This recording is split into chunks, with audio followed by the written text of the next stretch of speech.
Lakshmi, you'll see the elephant god, Ganesh, who also many people worship.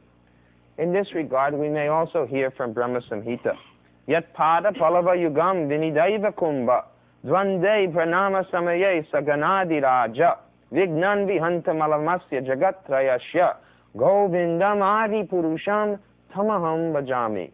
The translation is, I adore the primeval Lord Govinda, whose lotus feet are always held by Ganesh upon the pair of tumalai protruding from his elephant head, in order to obtain power for his function of destroying all obstacles on the path of progress of the three worlds. Therefore, you'll find that over many doors, people keep the picture of Ganesh, because this means that anyone who enters through the door should get auspiciousness. But here we find in Brahma Samhita that Lord Ganesh, who has this two tumalai protruding from his head, he keeps Govinda or Krishna's lotus feet resting upon this tumalai. You may not see that in the picture, but this is the verse from Brahma Samhita. Let us understand that these artists are not always fully realized. Many times they're painting so many concocted things. But the actual statement is by hearing, you see. Shastra Chaksu. What does Shastra Chaksu mean? It means you have to see, not with these eyes, but with the eyes of Shastra. We have to hear. Hearing is more important than seeing. At night time when you're lying in bed and a thief comes into your house to steal something, will you see him? No, but you may hear him. You may hear him. That may save you. If he bunks something and makes a sound, you may wake up and save yourself.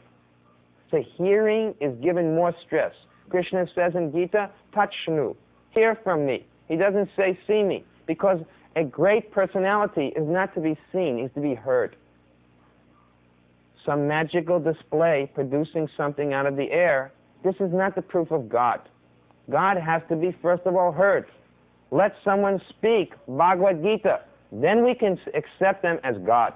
But simply to steal the words from Bhagavad Gita and pretend that they're spoken by oneself, this is called plagiarism.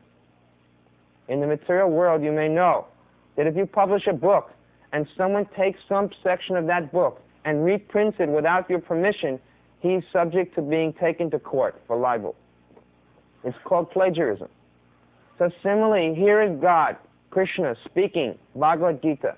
And in order to make themselves God, people start to use Krishna's words and say, see, I'm speaking and it means me. This is called plagiarism.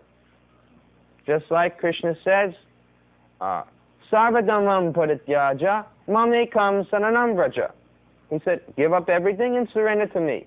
So if I start speaking Gita and say, Sarvadhamam parityaja mamekam saranam, give up everything and surrender to me, then I become a cheater. Because Krishna is saying about Krishna, not about me. If I say to you, give me water, and you say, Swamiji said, give me water, that me means me, and then you drink the water, what kind of understanding that is? When Krishna says, aham, or mam, he's speaking I, me, Krishna. He's not speaking that now you repeat Gita, and you take I or me to mean yourself. So, Ganesh never makes this mistake. He always sees himself as a servant of God. He's very humble in this respect. He knows that whatever power he has is coming from the Supreme Lord. Actually, you'll find in Bhagavad Gita that this statement is there. Krishna says that I give the devotees the faith by which to worship the demigods. And similarly says, I make the demigods powerful enough to reward benedictions upon man. So ultimately, for all benedictions, the ultimate source will be found to be Krishna. Next in line, we see a picture of Hanuman.